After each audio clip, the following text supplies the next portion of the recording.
அனைவருக்கும் தெய்வீக வணக்கம். நான் உங்கள் Karthik. Welcome to divine root YouTube channel. இன்னைக்கு நம்ம பார்க்க போறது நாளைய தினம் செப்டம்பர் மாதம் 4ஆம் தேதி புதன்கிழமை 3ஆம் பிறை. உங்களுடைய பணவரவு கோடி மடங்கு பெருக, கடன் தொல்லை நீங்க, ஒரு ஸ்பூன் பச்சரிசி மற்றும் 2 ரூபாய் நாணயம் போதும். நம்ம யூடியூப் சேனல்ல ஒவ்வொரு மாதமும் வரக்கூடிய 3ஆம் பிறையை முன்னிட்டு அன்றைய தினம் பணவசியத்திற்காக நாம் செய்ய வேண்டிய மந்திர ஜபங்கள், நாம ஜபங்கள், ரகசிய வழிபாட்டு முறைகள் மற்றும் தாந்திரிக முறைகள்னு பல பதிவுகளை பார்த்துக்கிட்டு இருக்கோம். அந்த வரிசையில இப்ப நம்ம பார்க்க போறது மிக மிக எளிமையான ஒரு தாந்திரிக முறை. நம்ம சேனலை ரெகுலரா பார்க்கறவங்களுக்கு தெரியும், நம்ம அப்லோட் பண்ணக்கூடிய நிறைய பணவசிய முறைகளை வெள்ளிக்கிழமை, அமாவாசை, பௌர்ணமி மற்றும் 3ஆம் பிறை வரக்கூடிய நாட்களில் செய்வதுதான் வழக்கம். அதன் அடிப்படையில் நாளைய தினம் 3ஆம் பிறை. மேலும் நம்ம சேனல்ல அப்லோட் பண்ணக்கூடிய அனைத்து பணவசிய முறைகளும் மிகவும் எளிமையானதாக இருக்கும். அதே நேரத்தில் உடனடியாக பலனை கொடுக்கக்கூடியவை. அதே போலதாங்க இப்ப நம்ம பார்க்க போகும் இந்த தாந்திரிகமும் மிக மிக எளிமையானது. எந்த விதமான கட்டுப்பாடுகளோ தடைகளோ இதற்கு கிடையாதுங்க. இந்த அற்புதமான தாந்திரிகத்தை எப்படி எந்த நேரத்தில் செய்யணும்ன்றத இந்த வீடியோல டீடைல்டா நம்ம தெரிஞ்சுக்கலாம். அதற்கு முன்னாடி நம்ம சேனலை இப்பதான் நீங்க ஃபர்ஸ்ட் டைம் பாக்குறீங்கன்னா மறக்காம சப்ஸ்கிரைப் பண்ணிக்கோங்க. பக்கத்தில் இருக்க பெல் ஐகானையும் பிரஸ் பண்ணிக்கோங்க. அப்பதான் அப்லோட் பண்ற எல்லா பயனுள்ள தகவல்களும் உடனடியாக உங்களுக்கு நோட்டிபிகேஷன்ல வரும். முதல் விஷயம், நாளைய தினத்திற்கான 3ஆம் பிறை தோன்றக்கூடிய நொடி சுத்தமான பஞ்சாங்க நேரத்தை தெரிஞ்சுக்கலாம். வாக்கிய பஞ்சாங்கத்தின்படி நாளைய தினம் செப்டம்பர் 4ஆம் தேதி புதன்கிழமை இரவு 7 மணி 48 நிமிடங்கள் முதல் இரவு 8 மணி 12 நிமிடங்கள் வரை இருக்கும். இந்த இடைப்பட்ட நேரம் தாங்க 3ஆம் பிறை தோன்றக்கூடிய பஞ்சாங்க நேரம். இப்ப நம்ம பார்க்க போகும் இந்த மெத்தடை ஃபாலோ பண்றவங்களும் இந்த இடைப்பட்ட நேரத்துக்குள்ள செய்வது உச்சக்கட்ட பலனை நமக்கு கொடுக்கும். தவிர்க்க முடியாத காரணத்தினால இந்த நேரத்தை பயன்படுத்திக்க முடியாதவங்க நாளைய தினம் செப்டம்பர் 4 செவ்வாய்க்கிழமை இரவு 7 மணி முதல் நள்ளிரவு 12 மணி வரை இருக்கும். இந்த இடைப்பட்ட நேரத்துக்குள்ள எப்ப வேணாலும் இந்த தாந்திரிகத்தை நீங்க செய்யலாம். இந்த தாந்திரிகத்துல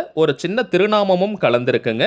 திருநாமம் அப்படின்றது இறைவனுடைய திருப்பெயரை குறிக்கக்கூடியது. இறைவனுடைய பெயரை சொல்வதற்கோ எழுதுவதற்கோ எந்த விதமான கட்டுப்பாடுகளோ தடைகளோ கிடையாதுங்க. அதன் அடிப்படையில் இந்த தாந்திரிகத்தை செய்ய போறவங்களுக்கும் எந்த விதமான கட்டுப்பாடுகளும் கிடையாது. அதாவது நீங்க குளிச்சுட்டு தான் இந்த மெத்தடை ஃபாலோ பண்ணணும்னு இல்லை. அசைவம் நீங்க சாப்பிட்டிருந்தாலும் இந்த மெத்தடை யூஸ் பண்ணலாம். பெண்கள் தீட்டு நேரமாக இருந்தாலும் நீங்க இடைவெளி எடுக்கணும்ன்ற அவசியம் கிடையாதுங்க. பெண்கள் தீட்டுன்னு மட்டும் கிடையாது, வேறு எந்த வகையான தீட்டாக இருந்தாலும் நீங்க பிரேக் எடுக்கணும்ன்ற அவசியம் இல்லை.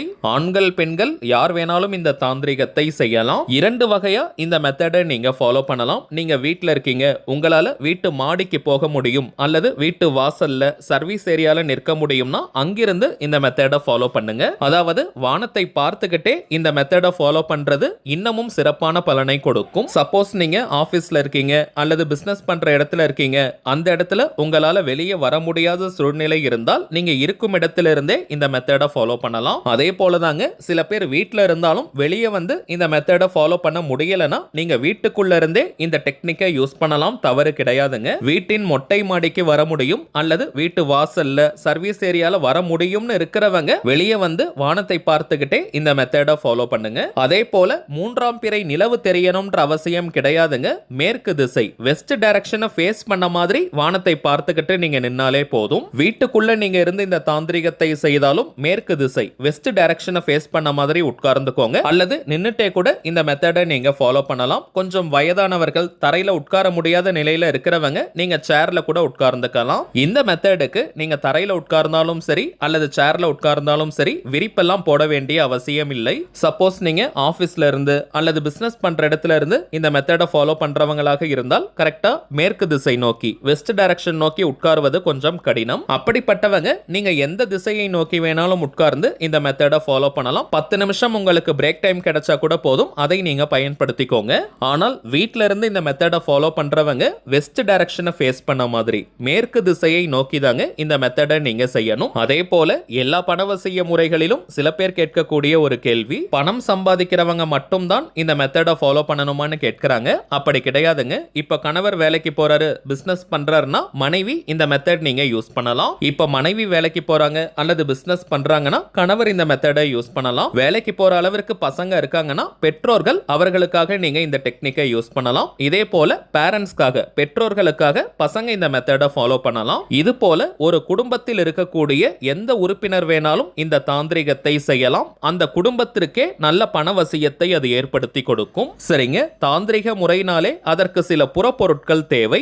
இந்த மெத்தடுக்கு பிரதானமாக நமக்கு தேவைப்படுவது 2 ரூபாய் நாணயம் மற்றும் 1 ஸ்பூன் பச்சரிசி. சப்போஸ் நீங்க வெளிநாட்டுல இருக்கிறவங்களாக இருந்தால் உங்களுடைய சந்திர தரிசன நேரத்தை நீங்க கூகுள் பண்ணி பாருங்க. ஏன்னா ஒவ்வொரு நாட்டிற்கும் இது வேறுபடும். அந்த நேரத்தில் இந்த தாந்திரிகத்தை நீங்க செய்யலாம். அதே போல 2 ரூபாய் நாணயம் இல்லாதவங்க உங்க ஊர்ல இருக்கக்கூடிய எண் 2ஐ குறிக்கக்கூடிய எந்த நாணயத்தை வேணாலும் நீங்க எடுத்துக்கலாம். அல்லது எண் 1ஐ குறிக்கக்கூடிய 2 நாணயங்களை நீங்க பயன்படுத்திக்கலாம். இந்தியால கூட பார்த்தீங்கன்னா 2 ரூபாய் உங்களுக்கு கிடைக்கலனா 2 1 ரூபாய் நாணயத்தை நீங்க பயன்படுத்திக்கலாம். இந்த 2 ரூபாயை ஏன் நம்ம யூஸ் பண்றோம்னா எண் 2 சந்திர பகவானுக்கு உரியது. அதே போல பச்சரிசி கிடைக்காத ஊர்ல நீங்க இருக்கீங்கன்னா சாப்பாட்டிற்காக நீங்க பயன்படுத்தக்கூடிய எந்த வகை அரிசியை வேணாலும் நீங்க எடுத்துக்கலாம். பௌர்ணமி மற்றும் 3ஆம் பிறை வரக்கூடிய நாட்களில் நாம் செய்யக்கூடிய தாந்திரிகத்துல அரிசியை நம்ம சேர்க்கும் போது அது இன்னமும் அதிகப்படியான பலனை கொடுக்கும். நெல் மற்றும் அரிசி சந்திர பகவானுக்கு உரிய தானியம். அதிலும் பச்சரிசியை தாங்க பொதுவாக நம்ம எல்லா தாந்திரிகத்துக்குமே பயன்படுத்துவோம். சோ பச்சரிசி கிடைக்காத ஊர்ல இருக்கிறவங்க மட்டும்தான் நீங்க மற்ற வகை அரிசியை யூஸ் பண்ணிக்கலாம். 1 ஸ்பூன் அளவிற்கு அரிசியை நீங்க எடுத்துக்கிட்டாலே போதும்.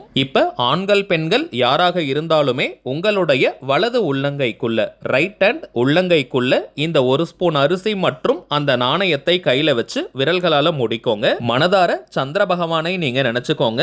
பணம் சேரணும், பணம் குவியணும், பணம் நிறையணும்னு மனமுருகி ஒரு 2 நிமிஷம் நீங்க பிரார்த்தனையை செய்யுங்க. பிறகு நம்ம டிஸ்பிளேல தெரியக்கூடிய இந்த திருநாமத்தை 10 நிமிடங்களுக்கு நீங்க சொல்லுங்க. கரெக்டா 10 நிமிஷம்னு கிடையாதுங்க, சற்று ஏறக்குறைய இருக்கலாம். இத்தனை முறை சொல்லணும்ன்ற எண்ணிக்கை கவுண்டிங்லாம் முக்கியம் கிடையாதுங்க. சுமார் ஒரு 10 நிமிஷத்துக்கு நீங்க சொன்னாலே போதும். சோ நிறைய எண்ணிக்கையில சொல்லணும்னு நினைச்சிட்டு வேக வேகமா நீங்க சொல்லாதீங்க. குவான்டிட்டியை விட குவாலிட்டி தாங்க முக்கியம். சந்திர பகவானையும் சிவபெருமானையும் மனதார நினைச்சுக்கிட்டே இந்த திருநாமத்தை நீங்க பொறுமையா மென்மையா சொல்லுங்க. வாய் விட்டும் சொல்லலாம் அல்லது மனதுக்குள்ளேயும் சொல்லிக்கலாம். கவனம் சிதறாமல் ஒருநிலைப்பட்ட மனதுடன் நீங்க சொல்லுங்க. வீட்டுக்கு வெளியே நின்று இந்த தாந்திரிகத்தை செய்யறவங்க வானத்தை பார்த்துக்கிட்டே சொல்லுங்க. வீட்டுக்குள்ள இருக்கிறவங்க நீங்க கண்களை மூடிட்டு அல்லது கண்களை திறந்து வச்சுட்டு கூட சொல்லலாம். ஓம் சந்திரமௌலீஸ்வராய நமக, ஓம் சந்திரமௌலீஸ்வராய நமக, ஓம் சந்திரமௌலீஸ்வராய நமக.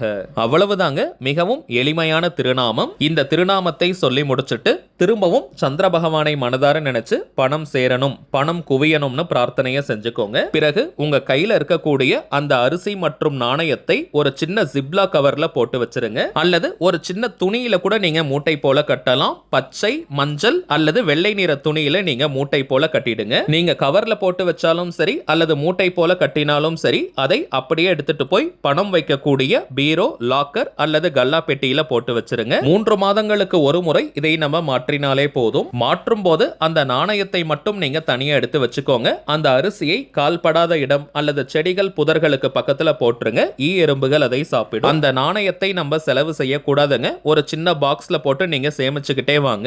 3 மாதங்களுக்கு ஒரு முறை 3ஆம் பிறை நாளன்னைக்கு இந்த தாந்திரிகத்தை நீங்க செஞ்சுக்கிட்டே வாங்க. இந்த தாந்திரிகத்தை செய்து வைத்த அடுத்த சில நாட்களிலிருந்தே பணவரவில் அசுர வளர்ச்சி ஏற்படுவதை கண்கூடாக பார்ப்பீங்க. சரிங்க, அவ்வளவுதான் இந்த பதிவு. நிச்சயமா உங்களுக்கு பயனுள்ளதா இருந்திருக்கும்னு நினைக்கிறேன். மேலும் இந்த வீடியோ உங்களுக்கு பிடிச்சிருந்தா மறக்காம லைக் பண்ணுங்க. நம்ம சேனலையும் சப்ஸ்கிரைப் பண்ணிக்கோங்க. தேவைப்பட்டுச்சுன்னா உங்க ஃப்ரெண்ட்ஸ் அண்ட் ஃபேமிலிக்கும் இந்த வீடியோவை ஷேர் பண்ணுங்க. அடுத்ததா இன்னொரு முக்கியமான தலைப்போட நான் உங்களை சந்திக்கிறேன். என்றும் அன்புடன் கார்த்திக். நன்றி.